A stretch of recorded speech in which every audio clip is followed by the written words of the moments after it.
They've proposed oil taxes, smoking taxes, you name it. If there's, there's probably a tax on this video. Hi, I'm Ted Balaker with Reason TV, and today I'll be sitting down with Jon Fleischman. Fleischman is founder and publisher of the FlashReport, found at FlashReport.org, a popular website that focuses on California politics.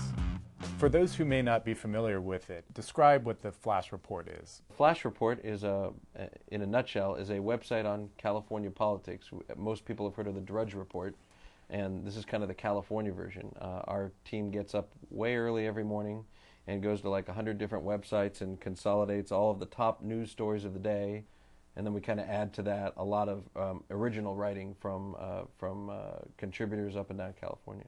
Last year around this time, California was in a fiscal crisis. This year we're in another fiscal crisis. Has anything changed in a year? A big part of the reason why we're in a fiscal precipice right now, like we were last year, is our state workforce and state budget have swelled to an enormous size. And then, of course, we have this massive level of unsustainable defined benefit retirement packages that have been offered to all these employees. And so what you're going to continue to see, I think that there's resolve in Sacramento on the part of Republicans to not support any more tax increases. That having been said, I don't think there's resolve amongst the Democrats in Sacramento to really significantly cut the size and scope of state government. But doesn't the GOP at least share some of the blame? I'm glad you asked me this question, because whether you look in Washington, D.C., where up until the very end of George W. Bush's presidency, we had profligate spending taking place in Washington under Republican watch. And then here in California, I mean, last year's tax increase, it takes a 2/3 vote of the legislature to increase taxes in California. Democrats don't control 2/3 of either legislative chambers. Ergo, some Republicans crossed over the aisle and voted with the Democrats to put these taxes on the Republican governor's desk, and he signed them. So I could tell you, as an officer of the state Republican Party, when I travel all around California, I encounter a tremendous amount of cynicism from loyal Republicans who don't understand why should we be excited about the Republican Party if the Republican Party on its best day is being kind of Democrat light. And so what I say to that is that I have seen sometimes being in the minority can be very helpful, and certainly when you look on the national perspective, I mean, I believe that there's a different group of Republicans who are now poised to lead in Washington if there's a Republican majority, and there's nothing like a hardline liberal president to encourage that. And then with Schwarzenegger, you have to remember, he was elected in 2003 on a platform of sweeping out the special interests, and we're not going to raise taxes, and I remember him holding up the broom. And he turned out to not be what he told people he would be. I always say that in retrospect, he should have received an Academy Award for Best Dramatic Role in a recall election, because he really fooled a lot of us. I mean, and so because of that, it's really hurt the party. It's really hurt the party brand. The only good news is that Schwarzenegger seems to spend a lot of his time trying to convince people he's not a Republican, really. So where are we headed? Is a federal bailout in the works, perhaps? Well, I mean, last year, a big chunk of money came from the federal government out of that big stimulus package, as the president likes to call it. And this year, Governor Schwarzenegger has proposed a budget that includes the presumption of getting another huge infusion of cash, courtesy of the taxpayers from around the country. I don't think that's a realistic expectation. And so I think we're going to end up in the spring here at another big showdown that I think is ultimately going to end up being a mix of cuts and then also gimmicks, which we've seen before.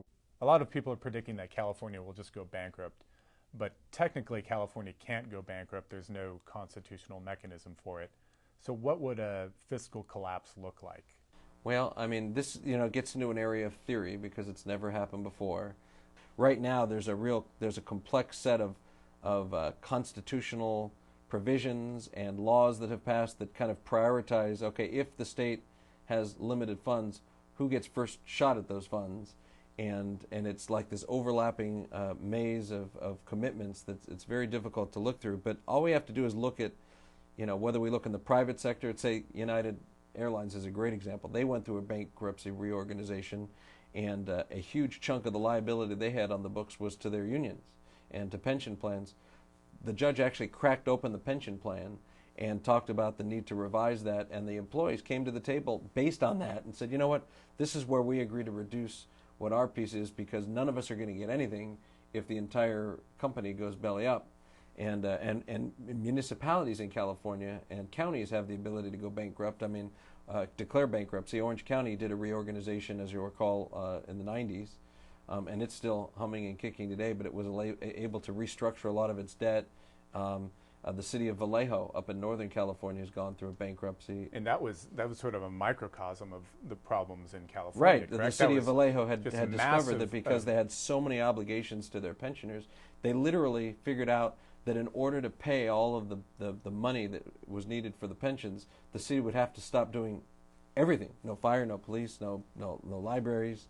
And so they're going through a reorganization, and frankly, I don't know if we'll actually end up in that position, or if you may see a situation where ultimately the legislature and the governor decide to act only because they know that if they don't, some unelected judge is going to start to make some decisions. Politicians like to talk about across-the-board cuts, and it's usually a tiny percentage. Is there anything you just get rid of? I always like to say that getting through the rest of Arnold Schwarzenegger's term, if you're a liberty-oriented individual, is going to be like passing a kidney stone, because he really has turned out to not be what he promised. When he first got elected, he ordered this big California performance review where they went through and they reviewed all the nooks and crannies of state government and identified what at the time was something like $20 billion of potential changes, downsizing, cuts, and then the whole thing got shelved because the governor wasn't willing to take on the unions. Most of those savings remain yet to be realized because the political will is not there on the part of the Democrats to do it. Because, for example, there is no reason why you couldn't have the entire welfare program for the state of California administered in the private sector. But the public employee unions have fought tooth and nail to make sure, oh no, public employees have to administer welfare. Well, the costs of the public labor force are tremendously higher than contracting out to the private sector. And then from there you can go on and talk about the state having hundreds of boards and commissions that frankly serve no useful purpose. As a matter of fact, at a time when we should be eliminating boards and commissions, I watched the legislators, Republicans and Democrats, just create the new California Blueberry Commission. Now, the Blueberry Commission in and of itself is not really that expensive, but symbolically it says to someone who's watching the process, these people don't get it. It seems like it's so clear that the problem is spending. Why don't they get it?